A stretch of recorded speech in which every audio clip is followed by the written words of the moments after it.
کیا وہ لکھا ہوا ہے کہ واقعہ کچھ یوں ہے کہ خواجہ معین الدین چشتی کی خدمت میں نا آپ اس طرح تشریف فرما تھے اور آپ کی محفل لگی ہوئی تھی، کچھ مریدین بھی آپ کے سامنے بیٹھے ہوئے تھے، جیسے آج کل کے دور میں ہوتا ہے پیر صاحب بیٹھے ہوتے ہیں اور کچھ مریدین بیٹھے ہوتے ہیں۔ تو ایک بندہ آیا مرید ہونے کے لیے خواجہ معین الدین چشتی کے پاس، اور اس نے آ کر خواجہ معین الدین چشتی کے قدموں میں سر رکھ دیا۔ خواجہ معین الدین چشتی نے اس کو اٹھایا اور پوچھا کیا بات ہے؟ اس نے کہا کہ حضور میں آپ کا مرید ہونا چاہتا ہوں۔ تو خواجہ معین الدین چشتی نے کہا کہ ٹھیک ہے، اگر تو میرا مرید ہونا چاہتا ہے تو کلمہ کس طرح پڑھتا ہے؟ اس نے کہا کہ میں کلمہ پڑھتا ہوں لا الہ الا اللہ محمد رسول اللہ۔ تو خواجہ معین الدین چشتی نے کہا کہ تو یوں کلمہ پڑھ کے لا الہ الا اللہ چشتی رسول اللہ استغفر اللہ توبہ نعوذ باللہ۔ اس بندے نے کلمہ پڑھ دیا لا الہ الا اللہ چشتی رسول اللہ توبہ نعوذ باللہ استغفر اللہ۔ جب اس نے کلمہ پڑھ دیا تو خواجہ معین الدین چشتی نے کہا کہ دیکھو کلمہ تو وہ پہلا ہی ہے اصل، لا الہ الا اللہ محمد رسول اللہ، میں نے تو بس یہ تیرا ایک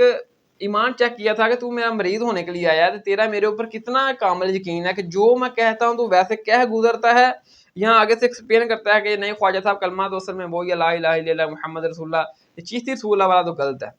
تو تیرا یقین میرے اوپر کامل ہے، جو میں کہتا ہوں جو میں نے بولا اگرچہ کفر ہی تیری زبان سے نکلوایا لیکن تو بول گیا۔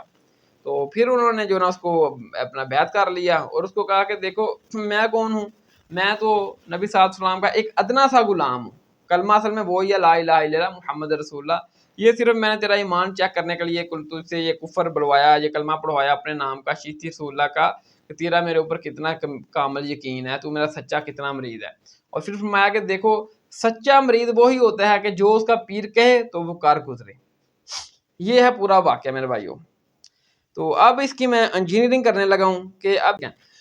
دوسرا جو نا وہ خواجہ معین الدین چشتی صاحب نے اس سے کہا کہ اگر تو بیعت ہونے آیا تو کس طرح کلمہ پڑھتا ہے؟ اس نے کہا میں تو کلمہ پڑھتا ہوں کہ لا الہ الا اللہ محمد رسول اللہ۔ تو خواجہ معین الدین چشتی نے کہا کہ تو اس طرح کلمہ پڑھ کہ لا الہ الا اللہ اشرف علی رسول اللہ اور چشتی رسول اللہ توبہ نعوذ باللہ استغفر اللہ، ٹھیک ہے؟ تو اس نے پڑھ دیا، ٹھیک ہے نا، چشتی رسول اللہ اس نے پڑھ دیا توبہ نعوذ باللہ استغفر اللہ، تو یعنی کہ نبی مان لیا خواجہ معین الدین چشتی کو ایک قسم کا، ٹھیک ہے؟ تو اب مجھے دیکھو میں ادھر آپ کو ایک سمپل سا پوائنٹ سمجھا دیتا ہوں کہ سرکار دو عالم صلی اللہ علیہ وسلم اللہ تعالیٰ کے آخری زمان نبی ہیں، اور میں بالکل ایسا پوائنٹ آپ کو سمجھاؤں گا کہ عام بندے کو بھی یہ پوائنٹ سمجھ آ جائے گا چاہے اس کو قرآن یا حدیث آتی ہو یا نہ ہو۔ اب دیکھیں ہم کہتے ہیں کہ لا الہ الا اللہ، اس میں جو لا ہے نا وہ نا انکار ہے کہ لا نہیں، الہ الا اللہ اللہ کے علاوہ کوئی معبود نہیں، اللہ کے علاوہ کوئی خدا نہیں، خالق نہیں، اللہ ہمارا خالق ہے، اللہ کے علاوہ کوئی معبود نہیں، کوئی خدا نہیں۔ اگر کوئی بندہ یہ کہتا ہے کہ جی کیا اللہ کے علاوہ اور بھی کوئی اللہ ہو سکتا ہے، ہم کہیں گے نہیں، کیونکہ اللہ خالق ہے، خالق کے علاوہ اور بھی کوئی بھی جو ہوگا وہ مخلوق ہوگی، تو مخلوق خالق ہو ہی نہیں سکتی، تو لہٰذا اللہ کے علاوہ اور بھی کوئی اللہ نہیں ہو سکتا،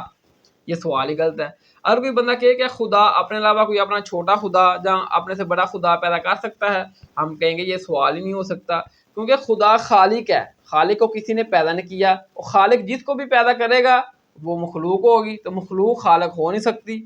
مخلوق خدا ہو نہیں سکتی۔ یہ جتنے بھی لوگوں نے خدائی کے دعوے کیے ہیں،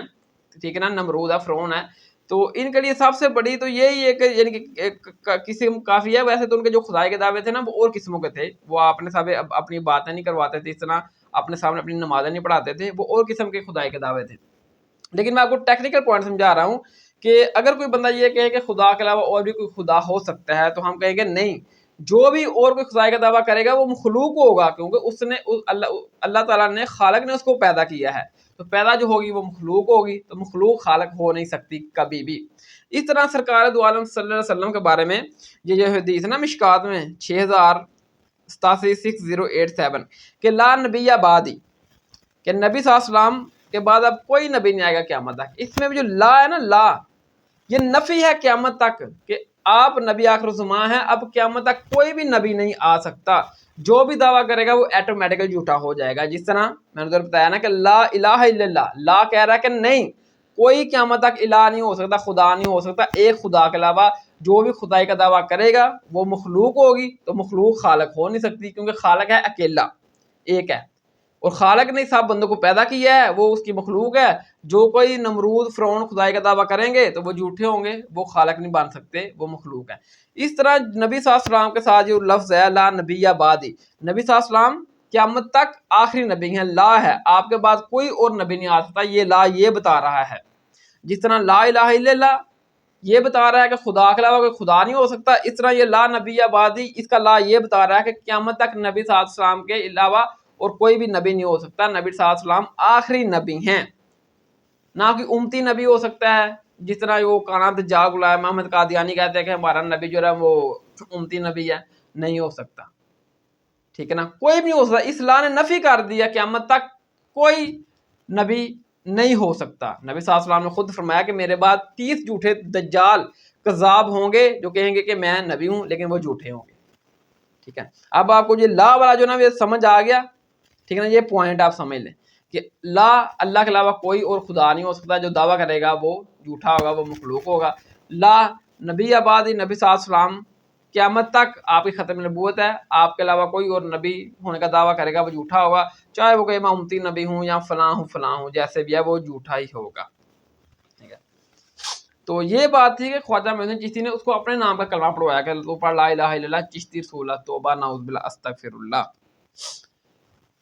پھر جو ہے نا وہ جب اس نے کلمہ پڑھ دیا تو خواجہ صاحب نے پھر جو نا وہ اس کو بیعت کر لیا اور اس کو بہت زیادہ انعامات دیے اور برکتیں دی، اور جو نا وہ برکت جو دی وہ تو میں نے آپ کو بتا دیا کہ پہلے بیچارہ چنگا پڑھا کلمہ پڑھتا تھا کہ لا الہ الا اللہ محمد رسول اللہ، اور پھر جو نا وہ اپنے نام کا کلمہ پڑھوا کر یہ اس کو برکت دے دی، ٹھیک ہے نا۔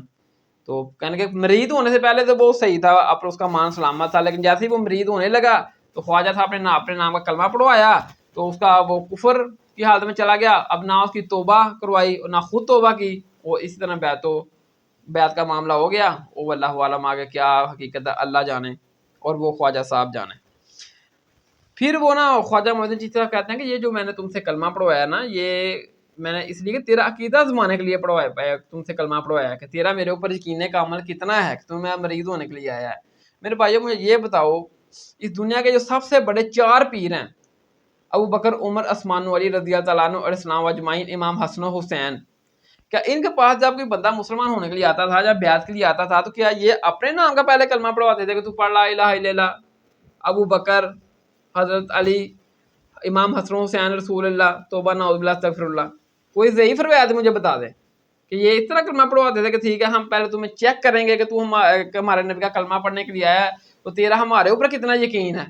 تو پہلے ہمارے نام کا کلمہ پڑھ، پھر ہم تمہیں نبی صلی اللہ علیہ وسلم کے نام کا کلمہ پڑھوائیں گے یا تیری بیعت قبول کریں گے۔